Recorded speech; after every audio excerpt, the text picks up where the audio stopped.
Thanks for tuning in. This is my second video since my unretirement. Um, what I've been doing is going through some of my cards just to pick out the stuff that I consider like heirloom or forever cards, or just my favorite stuff. And so I wanted just to show what those are today. If this is the kind of content you like, I'm not really into flipping or anything like that, but I will put values just because I know people are curious on how much these cards are worth once I finish this video. Please like and subscribe. That would really help out. In the meantime, as for now, let's go ahead and take a look at these cards.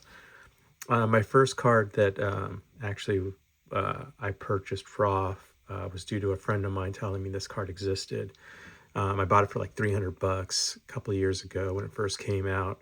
It's the 2024 Bowman Shohei Ohtani anime card. Just a card I really like. I lived in Japan for a long time, so this is definitely the type of card that's going to have long legs when it comes to satisfying multiple markets, the US, Japan, so forth. So really cool card. I want to say these are going for about $1,000, but I'm not sure. Next card is the batting rookie debut of for Shohei Ohtani, the 2018 Topps Mini. I think there were about 150 of these made. I'm not really too sure. Back when I was buying a lot of Ohtani stuff, I really wanted to get my hands on one of his parallel rookie cards. And so I picked this up. This actually started off as a BGS 9.5 raw card review. I sent it into PSA. It came back as a 9. I should have known better.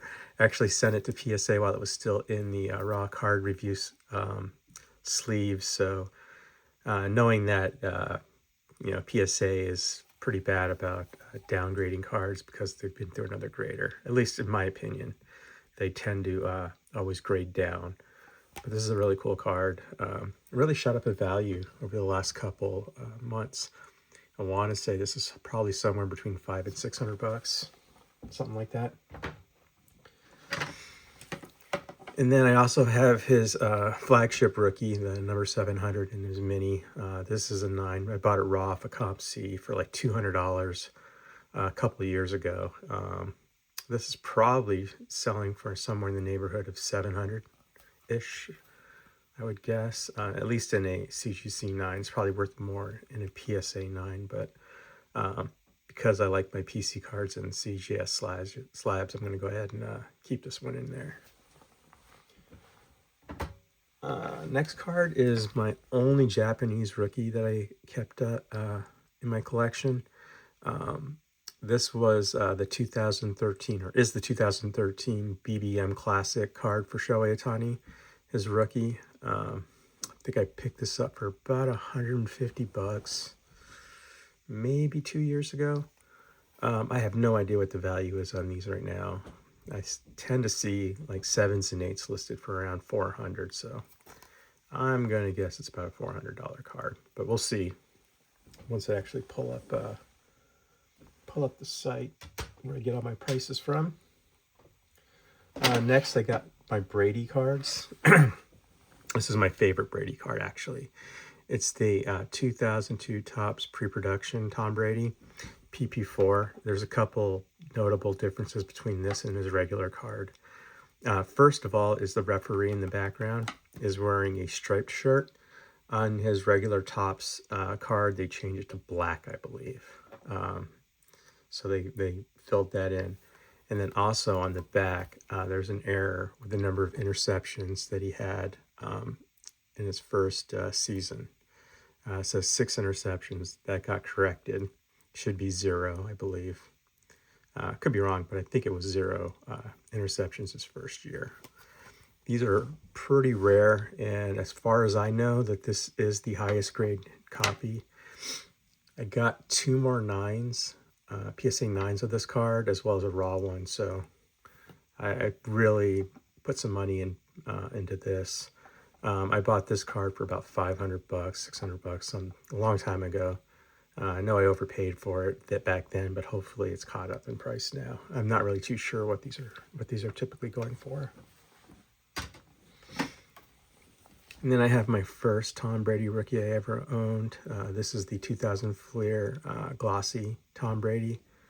I just like this card because I was able to pick it up for around $60, $50, $60. And they're tough grades because of centering. So this one is centered pretty nice. Came back as a 9.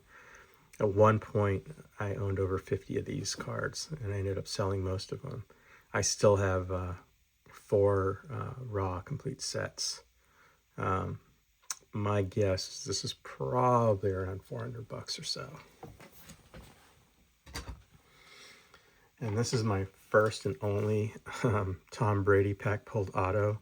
I pulled this myself a few years back. I bought a old wax box of 2002 Stadium Club off of eBay, and lo and behold, I pulled the red auto. I think there's either 25 or 50 red autos. I can't remember the exact number, but they're pretty rare. I think these sell for right around $3,000 to $4,000 today's market. It could be going up. I'm not really too sure. I don't think a lot of people know about his red autos.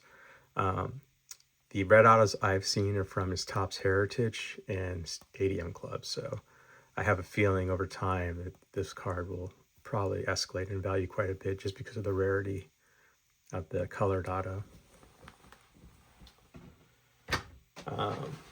This one is just his typical Bowman paper rookie. The reason I like this one so much is because it's undergraded by CGC. It was, when it started off as a green label 6.5. And when the green labels first came out for CGC, it was pretty much known that they were overly harsh on surface. So this had a 6.5 surface, which is why it came back as 6.5. I think the surface will probably come back as an 8. This might have an outside shot coming back as a CGC or PSA 9 if I send it back in. The actual card itself is in really good condition. The only issues are to the centering, which was, I want to say the centering on this one was an 8. And it was the surface that drove the low grade. But we'll see. Maybe I'll crack that and resubmit it. I'm not really too sure yet. Probably not. I plan to hand most of these down to my kids. This is probably the biggest card in my collection as far as non-baseball stuff. This is the 2002 Pacific Game Worn Jersey card for Tom Brady, a Gem Mint 10. I had probably about 4 or 5 of these. I had 1 8 I know of, 2 or 3 9s, and then this 10. And then I also have a BGS 9 that I'm selling currently. And the reason these are so cool and one of my favorite cards is because he wore this his rookie season. So this is his home jersey for his rookie year. And I believe you can validate that Pacific purchased his blue jersey. I remember seeing an article where it sold for like $28,000 or something around there back in 2002. So really cool card. This is probably one I'll keep forever. My guess on this one, it's hard to say. I would say 3,000 to 4,000, but who knows? These cards sell in Gem Mint 10 so rarely. It really depends on what the current market's like. Then I have a couple of just my favorite baseball players. This is the 1993 Takara Ichiro Suzuki rookie. Probably worth about $1,000 right now.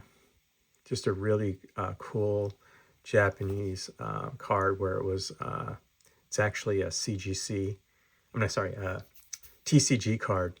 This is a dice game, dice board or dice card game that you can play. And I used to actually play it a little bit when I was in Japan. When I had somebody that knew how to read Japanese, they could tell me what the numbers represented. So just a fun one that I decided to pick up. And this is my only Mookie Betts auto in my collection. Mookie Betts is my favorite position player in baseball still, even though he's no longer on the Red Sox. I bought this one off of ComC for like $400 or $500 last year. Probably overpaid on it, but it's a Mookie Betts auto, and you know when he's autoed these when he was in the majors versus minors because of the number he puts inside his auto. In his minor league signatures, it's whatever his number was in AAA. But on his major league autos, he'll put 50, which was his number at the time with Boston. So pretty fun card that I enjoy having in my collection.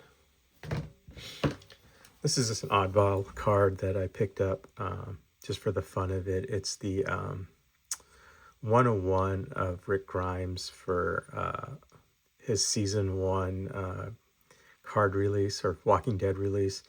The 101s were little sketch cards where they actually had somebody like a human actually painted the card and colored it in and all that. So even though it's not the greatest grade, just the fact that I have it, pretty excited about keeping this in the collection. I think Walking Dead will see a rise again at some point in the next 10 years or so. So I think this card will take off. Let's see here. This is a 1990 Topps Simpsons Bartman card. This is the most valuable card from that set.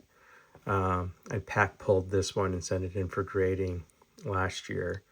At the time, there were only 3 other Gem Mint 10s. I haven't looked at the pop report in a while, but this is a really fun card, and I plan on keeping this one forever. I think all Simpson cards are undervalued, considering the longevity of the show and the fact that there's really not a lot out there. If anybody's interested in picking these cards up, I recommend the stickers. They carry more value and are far more rare and good condition. They're tough to center, and generally, this was a consumable product where somebody could peel the sticker off and use it. So a lot of them got used that way, ended up as stickers on notebooks and things like that. I want to say that one's probably worth, at one point it was up to $5,000 during the craziness of COVID, but I would guess that's probably in the neighborhood of $1,000 nowadays. I'll have to pull that one up. This is my 1986, I'll try to pronounce this, Endiciones Este, Tom Cruise. This is his only known, or at least the only known rookie I could find for Top Gun, where Tom Cruise is in the actual uniform and in his cockpit. This is so rare that this 4 is actually the highest graded copy there is. I was originally going to sell it for like $200 to $300, but I decided, I'm going to go ahead and hang on to it. Top Gun was one of my favorite movies growing up as a kid, and I think Tom Cruise as an actor is a national treasure. So set aside his religious beliefs, just think of him as the actor, and I just think he does a great job when he shoots movies. And I got 2 more here. This is a 1977 Picosas Dos Luke Skywalker rookie. This is the Spanish version. I actually bought a sealed pack of this from Spain, maybe 5 years ago. And then I opened it on my 50th birthday, and then this card came out. I think personally it's undergraded. I mean, how many of these have they seen? And they gave this a 6. There's no wrinkles in it. I don't know what they were seeing that I didn't see. Before grading, I magnified it to make sure there were no surface issues to be aware of. So at some point, I may regrade this, probably with CGC, because I just feel like I get truer grades with them than I do with PSA. PSA is generally, in my opinion, pop controlled based off of how much you're paying for grading. I notice when I send cards in at higher price levels, I get better grades than if I send them in as bulk. When I send them in as bulk, it always seems like the stuff that I think is going to be really high grade tends to come in as a lower grade. I thought this was coming as a 7 or an 8. Coming in as a 6 is pretty tough.